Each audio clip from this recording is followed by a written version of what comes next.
June 2026 is not a month. It is an ambush. 13 series, 6 platforms, 1 month. And somewhere in this list, buried beneath the noise, past the safe sequels and the familiar faces, there is a show waiting at number 1 that will make you question why you almost skipped it. We are going from solid to spectacular. From good television to the kind of television that stays with you long after the credits roll. Stay until the end, because number 1 is the reason this video exists. 13. Not suitable for work.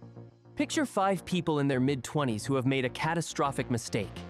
They have allowed their jobs to become their entire personality.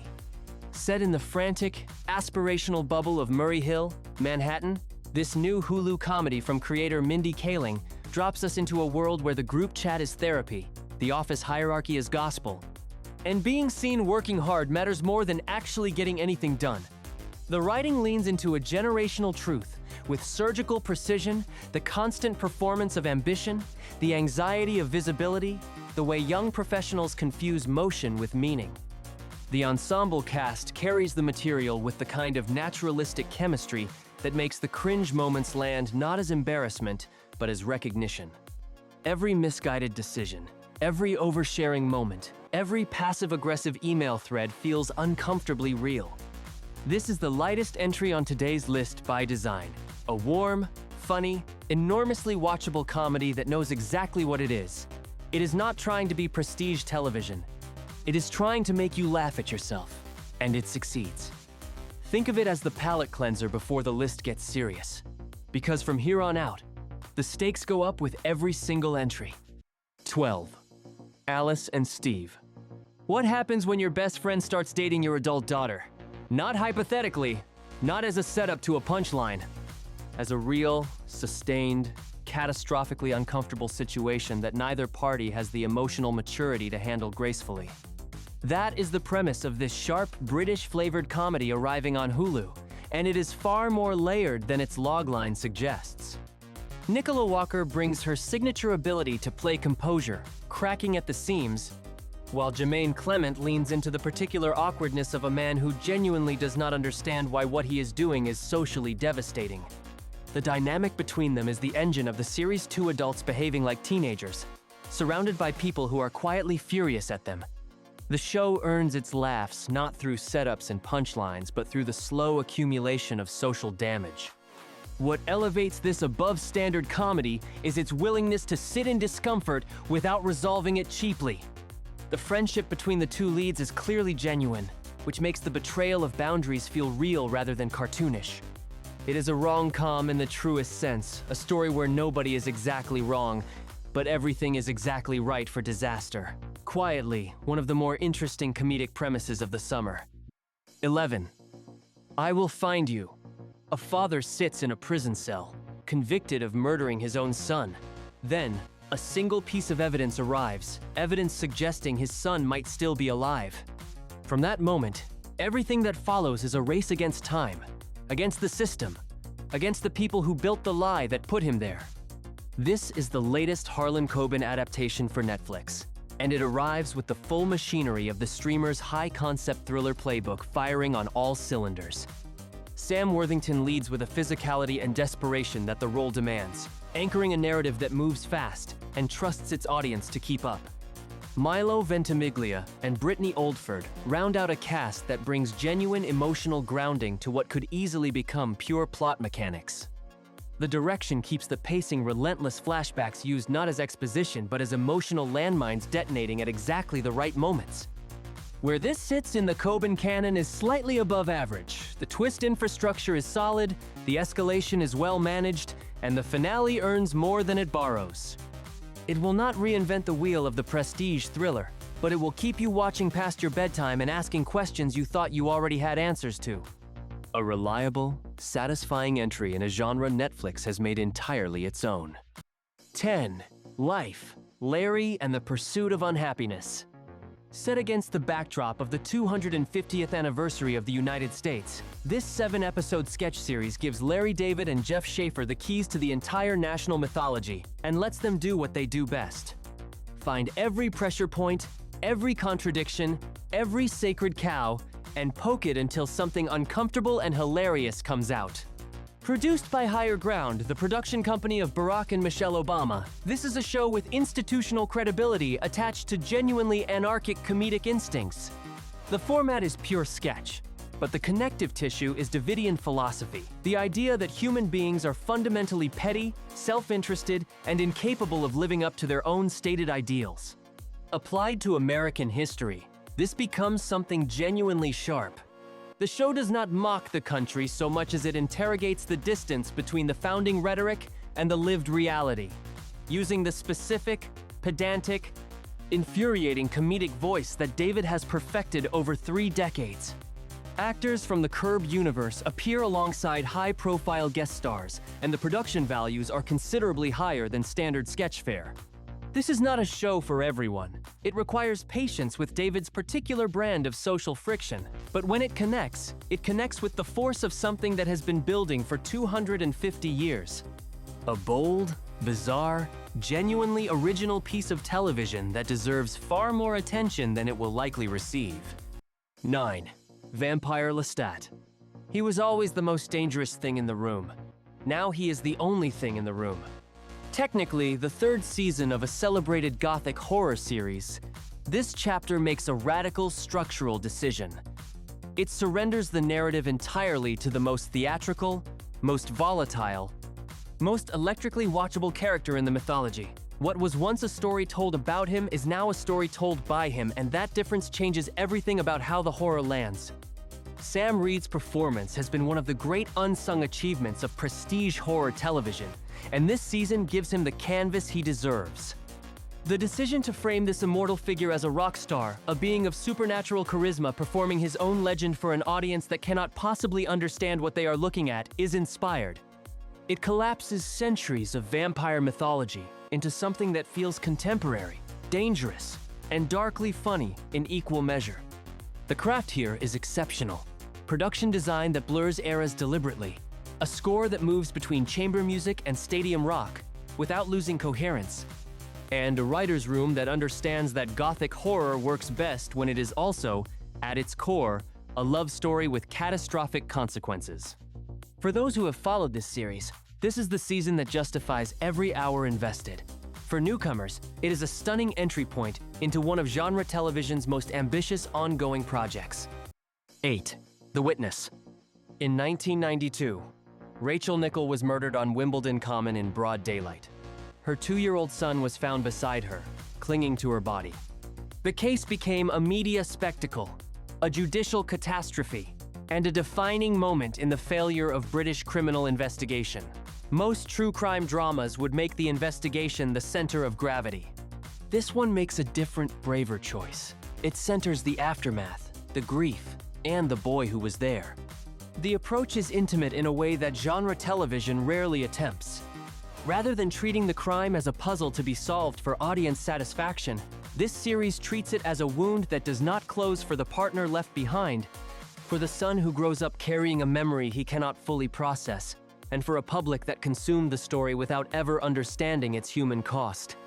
The cinematography reflects this interiority, close, unhurried, willing to sit in silence when silence is the only honest response. What places this so high on the list is its refusal to provide the catharsis that true crime audiences are conditioned to expect. There is no triumphant verdict scene, no moment of resolution that packages the trauma neatly. Instead, it trusts that the audience can hold complexity that grief does not resolve, that justice delayed is not justice restored, and that the most important witness to any crime is often the one whose testimony we never think to take. A genuinely important piece of television and one of the most emotionally courageous entries of the month. 7. The Capture Season 3. Holiday Granger returns as Detective Rachel Carey in the 3rd season of one of British television's most consistently undervalued thriller franchises. The premise of this chapter is both timely and terrifying. In a world saturated with deepfake technology and AI-generated video evidence, what happens when the very concept of visual proof collapses? What happens when the footage that is supposed to convict becomes the weapon used to control? The series has always been exceptional at building paranoia slowly, at creating a world where institutional trust erodes not through dramatic betrayal but through the quiet accumulation of compromised systems. Season 3 deepens that architecture considerably, pulling the narrative into counterterrorism and intelligence operations, where the line between protecting the public and manipulating it has always been conveniently blurred. Every scene is constructed with the awareness that what we are watching might not be what it appears to be. Granger has never been better. She plays a woman who understands that she is inside a system that may be using her, and who refuses to stop pulling at threads even when every thread leads somewhere darker. The writing is disciplined in a way that American streaming thrillers rarely manage. It earns every revelation, never cheats, and delivers a finale that reframes everything that came before. In a month full of loud arrivals, this is the one that rewards the audience willing to pay close attention. 6. Sugar Season 2. Colin Farrell returns as John Sugar, the most elegantly dressed, most emotionally opaque, most inexplicable detective in the history of the genre. After a first season that detonated a genre-bending twist in its final act, this second chapter has both the burden and the freedom of a show that has already revealed its most radical secret. The question is not what Sugar is. The question is what Sugar does with what he now knows about himself. The new case pulls him into the orbit of a boxer's missing brother, and deeper into a citywide conspiracy that, as always with this series, turns out to be less about crime and more about the particular loneliness of existing outside the human experience. Los Angeles has never looked more like a hallucination. The cinematography renders the city as pure sensation, all surface and shadow, beautiful and fundamentally untrustworthy. It is a show that has weaponized aesthetics in service of genuine emotional inquiry. What makes this second season remarkable is its confidence. It knows that its audience has made the leap it required in Season 1, and it rewards that loyalty by going further rather than retreating to safety. Farrell's performance is even more restrained, and therefore even more devastating. He has perfected the art of playing a character whose every stillness contains multitudes. This is prestige television operating in a register that almost no other show currently attempts. Melancholy, gorgeous, and profoundly strange. 5. Avatar: The Last Airbender, Season 2. The Earth Kingdom awaits. After a first season that successfully navigated the impossible task of translating one of the most beloved animated series in history into live action, the second chapter moves into its most complex and politically charged territory. Ba Sing Se, the Great Walled City, a place of contradiction and concealment, of bureaucratic control masquerading as order, becomes the new gravitational center, and everything about the show's tone shifts to match it. The arrival of Toph, played here by Mia Chek, is the moment the fanbase has been holding its breath for. In the original animated series, this character redefined what a supporting role could be: abrasive, funny, physically formidable, and carrying an emotional backstory treated with complete seriousness. The live-action version has the benefit of hindsight. It knows exactly why this character matters, and it builds toward her introduction with the confidence of a production that understands the weight of expectation. What elevates this season above its predecessor is its political ambition.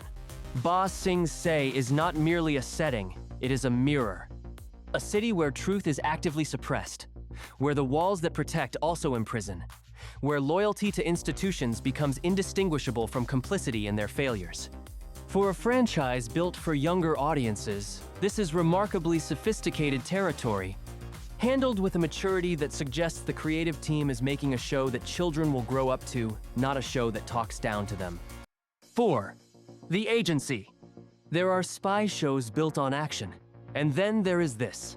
Michael Fassbender plays a CIA operative whose cover identity has not merely been a job, it has been a life. A real one, with real attachments, real love, real consequence. When the boundary between legend and reality collapses, what emerges is not a thriller in the conventional sense, but a study in moral erosion. The portrait of a man who has lied so completely and for so long that he is no longer certain which version of himself is the performance. Jeffrey Wright and Richard Gere anchor the supporting architecture with a kind of lived-in authority that comes from performers who have nothing left to prove. The writing is exceptional, patient, in the way that the best British spy fiction is patient, more interested in the silence between exchanges than in the exchanges themselves. Every scene operates on at least two levels: what is being said and what is being concealed, and the gap between those two things is where all the genuine drama lives. This is the sleeper of the season, a show that will not announce itself with explosions or algorithm-optimized twists, but will instead build, episode by episode, into something that demands to be finished in a single sitting. The moral questions it raises about identity, loyalty, and the institutional machinery that uses both as raw material are the kind that stay with you long after the credits roll. In a landscape where spy television has become increasingly kinetic, this series makes the radical choice to slow down. It is the right choice. 3. House of the Dragon, Season 3. The Dance of the Dragons has been building toward this moment since the first frame of the first episode. Season 3 arrives with the weight of everything that has come before, every betrayal, every broken oath, every child weaponized against their own blood. And it delivers the event the entire history of this world has been anticipating. The Battle of the Gullet is not merely a set piece. It is the point at which the war stops being political and becomes apocalyptic. What has always distinguished this series from its predecessor is its insistence on tragedy over spectacle. The understanding that the dragons are not weapons of glory, but instruments of irreversible consequence. Season 3 doubles down on that commitment. The battle sequences are extraordinary, among the finest ever produced for television, but the camera always returns to the human cost, to the faces of people watching their world burn, to the children of a family so consumed by the myth of its own destiny that it cannot stop until there is nothing left to inherit. The performances across the ensemble have reached a collective peak. The show has always been about the gap between what these characters tell themselves they are doing and what they are actually doing, and that gap has never been more visible or more devastating than here. This is prestige fantasy operating at the absolute limit of the form. A tragic epic that understands that the most dangerous thing about power is not the people who seek it, but the stories they tell themselves to justify the seeking. 2. Cape Fear. Martin Scorsese and Steven Spielberg are executive producing a 10-episode psychological horror series for Apple TV+, and they have handed the role of the most terrifying man on television to Javier Bardem. Let that sentence sit for a moment. Because once you have absorbed what that combination of talent and intent means, you understand why this is not merely a prestigious adaptation. It is a genuine event in the history of the medium. Bardem's interpretation of this iconic villain has been rebuilt from the architecture of contemporary terror, the kind of menace that does not break windows but sends messages, that does not follow you in the dark but appears in your search history, that does not threaten your body first but dismantles your sense of safety slowly, systematically, from the inside. Amy Adams and Patrick Wilson bring the full weight of their craft to two people trying to defend something that cannot be defended by conventional means against a threat that understands the rules better than they do. The series takes 10 episodes to do what the original films attempted in under 2 hours, and that expansion is not indulgence, it is necessity. True psychological horror requires time. Time to build the world that feels safe. Time to introduce the cracks. Time to watch those cracks become fractures. The direction is meticulous, the cinematography surgical, and the writing understands that the most effective horror is not what is shown but what is implied. This is the prestige horror event of the year. It would be the undisputed #1 in almost any other month. 1. The Bear, Season 5. You have been here before. You know this kitchen. You know the sound of it, the controlled chaos, the shouted coordinates, the specific register of human beings operating at the absolute limit of what they can give. You've watched Carmi Berzatto build something magnificent out of grief and obsession and inherited trauma. Watched Sydney Adamu become the chef she always knew she was. Watched Richie Jerimovich discover to his own apparent horror that he is capable of grace. You have earned the right to be in this kitchen for the last time. The final season of the most important drama of its generation arrives with the weight of everything established across 4 seasons of television that redefined what the medium could do with pace, form, and emotional violence. The search for the Michelin star is the frame, but it has never been about the star. It has always been about whether excellence and self-destruction can be separated, whether Carmen Berzatto can stop punishing himself for being good, whether the people who love him can survive his particular genius, whether a restaurant built on grief can become something that sustains rather than consumes. What this series understood from its very first episode and what it delivers, with devastating completeness, in its last, is that the kitchen is a pressure vessel. Everything that cannot be said in the outside world gets said in here, at volume, under heat, in the middle of service. You have climbed 13 entries to arrive at this moment. From a Hulu workplace comedy to Bardem's digital menace to dragons burning the world to ash. And at the top of all of it, a restaurant in Chicago. A brother and a sister and a cousin trying to figure out if love is enough to hold something together. It always was. The most human show on television. And it ends the same way it began, by making you feel more than you were prepared for. We climbed from solid to spectacular, from a Manhattan workplace comedy to the final season of the greatest drama of its generation. 13 series, 6 platforms. 1 month that is going to absolutely destroy your sleep schedule. If this list helped you find your next obsession, hit subscribe, ring the bell, and drop in the comments, which of these 13 are you watching first? Are you going straight to number 1, or are you starting from 13 and earning it the right way? We will see you for July. It is going to be just as dangerous.